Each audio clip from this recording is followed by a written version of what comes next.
As mudanças que estão sendo feitas dentro das pessoas, dentro do coração das pessoas, não dentro da lógica das pessoas. Quando essas pessoas chegarem a ter suficiente poder dentro da sociedade, vai mudar a sociedade. Mas o primeiro que tem que mudar é o coração. A permacultura não tem uma lógica de brigar, tem uma lógica de cuidar. O significado da palavra é a cultura do permanente. E o que tem que ser permanente são os ciclos para garantir a vida ao sistema completo onde nós moramos. A permacultura nasceu, né, vamos dizer assim, ou foi, o pensamento existiu na cabeça de duas pessoas, que é o Bill Mollison e o David Holmgren.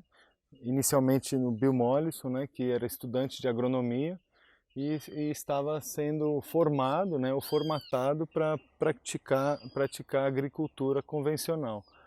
E no momento ele se questionou, falou: isso aqui destrói a natureza, não é sustentável, não é permanente, não é natural.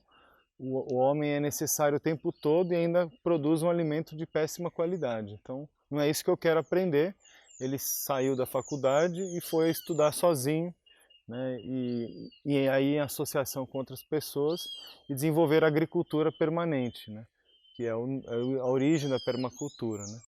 É um estilo de vida, uma metodologia, uma filosofia para resolver grandes problemas que a gente está enfrentando hoje em dia, e trazendo para as pessoas a possibilidade de se responsabilizar pela sua existência em todos os aspectos. Hoje em dia a gente está muito desligado do planeta, a gente não se considera mais um animal, somos os seres humanos com poder de adaptar, transformar, fazer máquinas. Eu sinto que com o passar do tempo as pessoas se perderam um pouco no conceito e começaram a colocar impressões do que elas gostariam que a permacultura fosse. Então existe o que a permacultura é e o que ela gostaria, o que as pessoas gostariam que ela fosse. Então, por exemplo, a permacultura ela trabalha com animais. Então muita gente hoje fala em permacultura vegana ou vegetariana. Não existe permacultura vegana ou vegetariana. Eu sou vegetariano, mas sou diferente. A permacultura ela não é, ela trabalha a questão dos animais, essa conexão entre animais, plantas, edificações, né? Esse método de design, de planejamento é o que é a permacultura. Mas óbvio que ela traz toda uma questão ética, né? Princípios éticos, e ela traz também alguns princípios do design, como cooperação, sustentabilidade, que isso dá uma amplitude muito maior nesse conceito. Podemos viver ela como filosofia de vida, como eu vivo também, a gente pode viver ela como uma religião, mas assim, a permacultura ela é uma ciência de planejamento, né? Ela é um método científico de planejamento de ambientes. Essa cultura de permanência, eu acho que começa no teu dia a dia, assim mesmo, como você lida com as pessoas, sabe? E não precisa você estar no meio do mato para ter uma vida permacultural e uma cultura de permanência mesmo.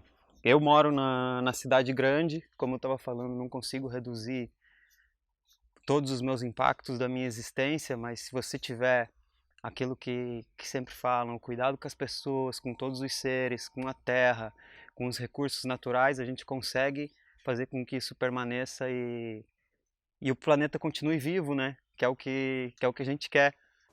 Respeitando a ética da permacultura. E a ética da permacultura vai em contra dos interesses do modelo, porque a ética da permacultura fala assim: cuidar a terra, cuidar as pessoas, os seres, todos os seres vivos, e distribuir com as atividades que a permacultura pode te dar, os benefícios que isso te dá, para melhorar o sistema que você tem, sistema de cuidado de homens, pessoas, animais, a humanidade inteira. Amar, ter carinho, porque a gente tratava isso daqui como somente terra. E hoje a gente trata isso de uma forma diferente. Aqui nesse chão tem vida. Sem essa vida do chão, não tem a árvore daqui. não tem o fruto para a gente comer e a gente ter vida. Como é que você quer cortar a vida do chão e ter vida ao mesmo tempo? Sem uma minhoquinha, a gente não produz o nutriente para a plantinha. Sem a plantinha aqui, a gente não dá o nutriente para a minhoquinha. É tudo um ciclo. Se você quebrar esse ciclo, você quebrou tudo. Se você tirar um elo dessa corrente, a corrente inteira se desfaz. Isso daqui faz parte disso daqui, faz parte da gente, entendeu? A gente está devolvendo para a terra o que a terra deu para a gente de volta. Isso é só um respeito, é manter respeito. Como é que eu vou maltratar uma coisa que não é minha e que também ao mesmo tempo é parte de mim? E a grande vantagem da permacultura é que ensina fazendo. Então todos os centros de permacultura que tem por aí estão fazendo. Estamos mostrando uma realidade diferente, que é muito mais interessante a gente falar o que se deveria fazer, a gente está fazendo por nossa conta e comunicando para os outros os resultados que a gente está tendo. Afortunadamente, os resultados que a gente está tendo são muito bons em termos de recuperação da natureza, conservação da água e melhoramento da qualidade de vida, né? A permacultura acho que vai chegar como uma mudança de consciência das pessoas, vendo a quantidade de projetos que funcionam e desafortunadamente isso só vai ser evidente quando contrastamos com situações um pouco complicadas da sociedade. Por exemplo, estamos enfrentando crise de água, quando as pessoas sintam a necessidade verdadeiramente em casa, vão dizer, putz, mas como que aqueles caras no meio do mato fazem para se virar sem água o ano todo? Aí tem um interesse econômico por uma solução sustentável. E, desafortunadamente as pessoas sentem quando é no bolso, né? É mais fácil atingir o bolso que atingir uma consciência. Eu acho que o pouquinho que a gente fizer mesmo, você separar o orgânico do reciclável na tua casa já é um pouco, sabe? Você já reduziu um pouco a tua passagem por aqui. O seu futuro hoje, o que você deseja já. Nós temos o que você precisa. Essa aí a metáfora do que é uma visão imediatista. Tudo tem que ser conseguido pronto. A permacultura plantea, se você pretende se integrar a este modelo, vai ter os frutos no momento que madure.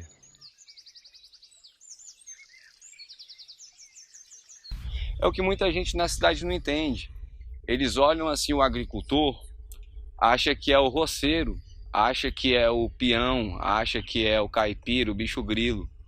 Só que eles não têm consciência que se não for o caipira, se não for o bicho grilo, eles não comem. Pensa hoje em dia quem que é a pessoa mais importante que a gente precisa, assim, funcionário, serviços, que a gente precisa o mais importante para a nossa existência. A gente precisa de um dentista uma vez por ano, a gente precisa de um médico 2 vezes por ano, mas precisa de um agricultor 3 vezes por dia. E quando a gente pensa assim na nossa pirâmide assim, social, temos o agricultor, a gente deixa ele vivendo na miséria, porque é a única pessoa de toda essa pirâmide que se ele parar de trabalhar, a gente não come e morre de fome. Produzir o alimento é o básico. E ao mesmo tempo é o ato mais revolucionário que um homem pode e uma mulher pode cometer, né, nessa terra sagrada, é o mais subversivo, que é justamente através da alimentação que as pessoas e o sistema nos escravizam. Então todo mundo tem que acordar de manhã e tem que ir trabalhar. Mas por quê? Né? Porque 3 vezes por dia a gente tem que comer, a gente precisa de bateria. Né? E aí eu sinto que é aí onde o sistema escraviza a maioria das pessoas. A gente fica sem roupa, a gente fica sem a gente fica sem um monte de coisa. Uma coisa que é inevitável, a gente não pode ficar, que é sem água, sem respirar e sem comer. Então é através dessa dominação que está vindo com os alimentos e que em breve vai ser com a água, né? A dominação através da água, onde justamente vai acontecer isso, né? As pessoas vão cada vez mais ser obrigadas a trabalhar para poder tomar água e poder comer. Se eu produzo o meu alimento, eu já estou cortando um elo, um vínculo com um sistema muito forte, que é o vínculo maior que ele tem para me escravizar. O pai da permacultura, Bill Mollison, ele diz que o grande empoderamento das pessoas através da permacultura, a grande revolução, seríamos nós produzirmos a nossa própria comida, para que a gente reduzisse a pegada ecológica de consumir coisas industrializadas, evitarmos de irmos às prateleiras dos supermercados, porque o alimento para estar ali, primeiro, ele vai estar recheado de remédios, recheado de fertilizantes químicos que fazem mal à saúde do humano e à saúde do planeta. Então, eu acho que o grande lance da permacultura é justamente essa, a grande revolução é essa mesmo, é você produzir o seu próprio alimento. Então a gente tem incentivado a agricultura urbana, a agrofloresta, tanto na zona rural como na zona urbana, a produção de alimentos, trazendo tecnologias da agricultura natural. Técnica simples, fácil, qualquer criança pode fazer, qualquer adulto, qualquer pessoa de idade pode fazer. E aí está aqui, em uma tarde a gente consegue fazer vários canteiros e produzir alimento para várias famílias. Então eu sinto que esse é o papel da agricultura, né, da permacultura com a agricultura urbana, com a agrofloresta, que é empoderar as pessoas desse conhecimento para que elas possam cortar esse elo com o sistema e de escravidão pelo alimento, e elas possam produzir, porque além dela produzir o seu próprio alimento, de cortar esse elo de dependência, ela também tem a consciência da origem desse alimento, ela sabe de onde é que está vindo, ela sabe o que foi colocado, né? Ela sabe que ela produziu e que esse é um alimento saudável. E tu tem como garantir a diversidade, né? A escolha, o que você quer, né? Tanto para você, para a família, né? Como para os vizinhos. Então, realmente hoje é uma das ações mais importantes ensinar as pessoas a plantar o seu próprio alimento. Eu acredito muito nisso. E o que a gente falava, o processo de se responsabilizar pela sua existência, às vezes é chocante para a gente, porque a gente tem que mexer com as nossas fezes, uma coisa que às vezes cria um impacto nas pessoas, né? Se responsabilizar pela sua merda.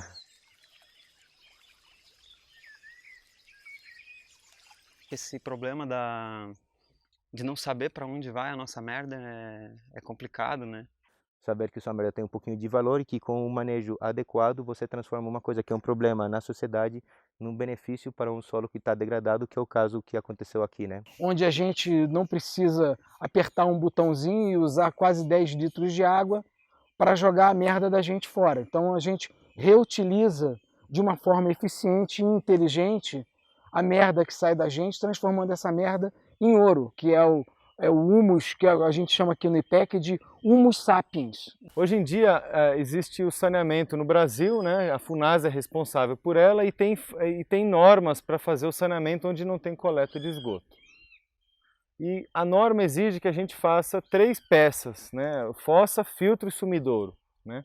A fossa vai fazer a digestão da nossa merda, no filtro vai fazer a filtragem e o sumidouro vai sumir com a água, que a gente não quer mais. Esse sistema, ele só é 60% eficiente. E ainda por cima você precisa ter um caminhão que vem visitar você, a sua casa, com uma mangueira e vai sugar toda a sua merda uma vez ao ano, ou até uma vez a cada 5 anos, dependendo do tamanho da sua fossa, né? Ninguém chama o caminhão limpa a fossa, então o saneamento no Brasil não acontece. Realmente é um sistema ineficiente.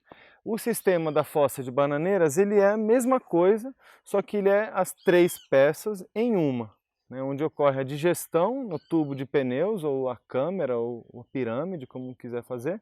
Depois tem a filtragem, que ocorre no entulho da obra, na brita, na areia. E depois tem a incorporação da água ao meio, que é o objetivo. Então você tem que tirar a água dali. E quem faz isso são as bananeiras, né? E o curioso é que o lodo, que deveria ser retirado uma vez ao ano pelo caminhão, ele é retirado constantemente pelas bananas. Então, o mineral que antes ia para a água, ia para a fábrica de minerais, ou ia lá para a estação de tratamento, né? A sua merda, ela fica perto de você e ela é transformada em comida, né? Logo, na saída do banheiro, você já se alimenta, se quiser, de banana. Então, esse ciclo, por mais quebrado que esteja, no saneamento ecológico a gente fecha ele perto da gente.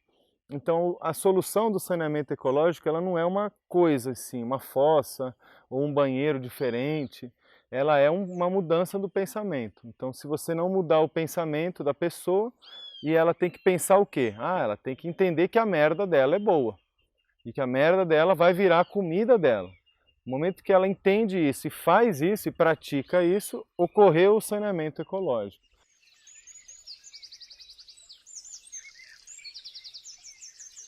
Tem uma geração que está passando. Eu faço parte dessa geração. E é importante nós não desacreditarmos nas utopias. As distopias estão aí. A gente vive dentro de uma distopia. E o que vai motivar a gente a seguir a prosseguir e deixar um legado para quem está vindo é a crença nessa utopia. Então eu creio nessa utopia. E essa utopia, ela não pode se encerrar. A juventude, ela não pode se acostumar com a distopia, com as coisas ruins que estão acontecendo aí. O que você está vendo aqui não é cenário, isso tudo aqui é real.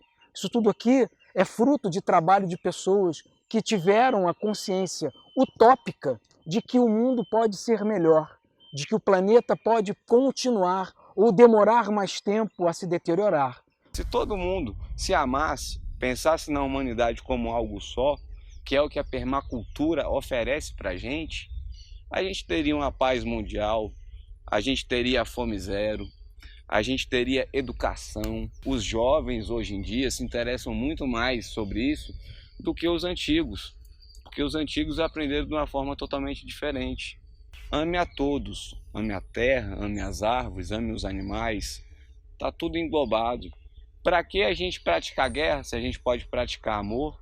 Nós somos todos iguais, desde o cachorrinho que está brincando, desde esse passarinho bonitinho que está cantando aqui em cima. Todos eles têm o seu papel na cadeia. Cada dia as pessoas têm menos tempo para fazer as coisas que são realmente importantes na sua vida. As pessoas trabalham 8 horas por dia num lugar que eles não gostam para pagar uma casa caríssima, na qual eles só chegam para dormir e não desfrutam nunca. Num outro sistema um pouco diferente, onde valorizamos mais o tempo, que é uma coisa que você não pode recuperar. Dinheiro você perde, você ganha, ele volta. O tempo se vai. Então a gente tem que valorizar muito o tempo, valorizar o tempo quando as pessoas dão pra gente o seu tempo, porque é verdadeiramente o presente mais original que uma pessoa pode dar, é tempo. Existem momentos, né, na história do homem que a gente escreve a história. Então vamos imaginar que hoje a gente vive uma revolução. E o que ocorre nesse momento histórico? O que para vocês é revolucionário? E como se cria essa oportunidade para a mudança? Essa é a função da permacultura. Porque no momento que você entende que você é responsável sobre você, você mesmo tem as suas perguntas. Como eu tenho água? Eu não tenho mais água aqui. Como eu vou conseguir a minha água? Essa é uma pergunta que poucas pessoas se fazem, né? Então, essa nova reflexão que é a que precisa, criar novas perguntas, né? Eu sinto que a permacultura, ela trabalha muito com a ideia da transversalidade, né? De um conhecimento transversal, transdisciplinar, né? A transdisciplinaridade é quando é um horizonte, né, da interdisciplinaridade, é quando tu já não consegue mais identificar as disciplinas. Apesar de elas existirem, elas já estão tão conectadas que tu já não consegue dizer o que é o que. E eu acredito que a permacultura ela faz esse elo, faz esse laço pedagógico, na medida de que ela traz, como uma ciência interdisciplinar, transdisciplinar, ela traz essa necessidade de aprofundar em vários campos do conhecimento. Então, para te tomar uma ação, para te planejar algo, tu tem que entender um pouco de biologia, tu tem que entender um pouco de botânica, tu tem que entender um pouco de arquitetura, de paisagismo. Então eu sinto que a permacultura ela é um campo fértil para um debate epistemológico e ao mesmo tempo ela introduz e traz a necessidade de uma visão mais transdisciplinar da construção de conhecimento, né? E endógena, partindo do indivíduo, né? Partindo de dentro para fora e não de fora para dentro. Já tá raciocinando sobre isso já é um grande passo, sabe? Porque tem muita gente que nem pensa que pode ser diferente. Então, quando a gente já tá se sentindo um pouco incomodado com o que a gente faz, acho que já começou o foguinho, assim, da permacultura dentro de você. E aí é alimentar essa chama para que pegue fogo mesmo, sabe?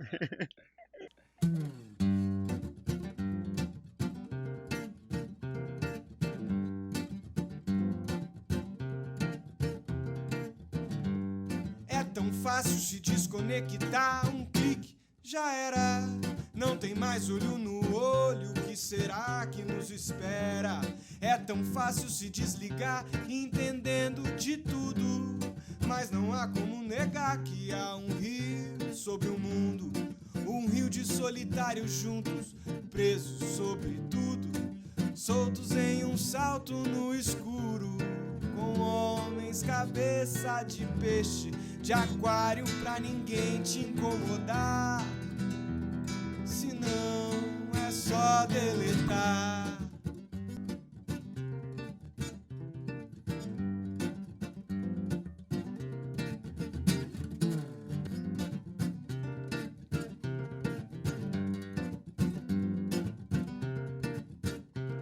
não é um só som, nós somos reconexão e não é um só som, nós somos reconexão e não é um só som, nós somos reconexão, isso não é um só som, nós somos reconexão.